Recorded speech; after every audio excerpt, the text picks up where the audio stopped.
You find an old photo on your phone, a jacket forgotten on the back of the holder, one saved audio on the message app. Suddenly your chest hurts, or respiration stops, your throat gives a physical knot. The sensation is clear and terrifying.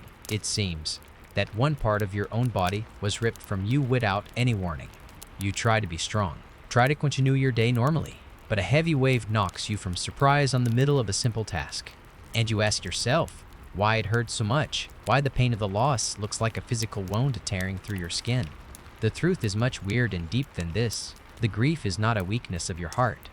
The grief is a complex neurobiological response of your brain. In order to understand what happens with you in this moment, we need to look with caution inside of your head. Your brain had surprises. Its primary function is to predict the future to keep you safe and alive. To do this, it spends your whole life creating mental maps extremely detailed of the world around you. There's a map from your roots to work, a map to your house, and a very special map for the people that you love. Neuroscientists and psychologists call this process attachment mapping. When you love someone deeply, your brain registers that person as an extension of your own vital ecosystem. It calculates where it is on the space, how its voice sounds, when you're going to see it smile again. This bond is built through strong neural connections. That person of that people become a biological anchor on your routine. Then, without further notice, the loss happens. The person leaves. Your brain receives the news on a logic and rational level. You understand the concept of death, you know what happened.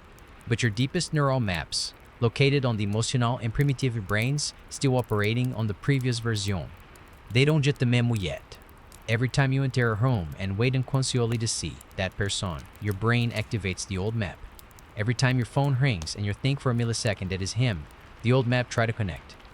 When the brain seeks the information and feels absolute emptiness, it enters in a state of neurochemical shock. Your inner insula, the region of the brain responsibility for processing the real physical pain of the body, is activated immediately. That's why the grief pain burns on your chest, weighs on your stomach, takes your will to eat, and tears your muscles. This is not a poetic metaphor. Your brain is literally registering the absence of this person as a physical damage to your own organism. Your body reacts like has lost a limb. The grief is a painful process, long and biological, of rewrite those neural maps. Your brain is learning to map the world without that physical presence. It is learning to love an absence. But there's the counterintuitive truth that almost nobody tells you about this process. That overwhelming pain is not a sign that you are broken or destroyed forever. It is the biological and undeniable proof that you was able to build a truth and deep bond. The intensity of the pain reflects directly the extension and depth of the love that existed there. A brain that doesn't feel the weight of the grief is a brain that never allows itself to create meaningful bonds. As the months passes by and your brain reconfigures those neural paths, something fascinating happens with your perception of existence. The grief acts like a definitive and ruthless filter on your mind. It breaks all the illusions of superficiality that tend to steal your attention and your energy daily. Tiny problems that make you angry for days before lost all the meaning. Stupid discussions for banal reasons, stress with irrelevant deadlines, work gossips or fights on social media. All of this became too small. The proximity with the end wakes a brutal clarity and extremely valuable.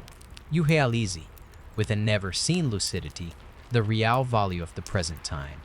You understand that the only thing that we really possess is the now.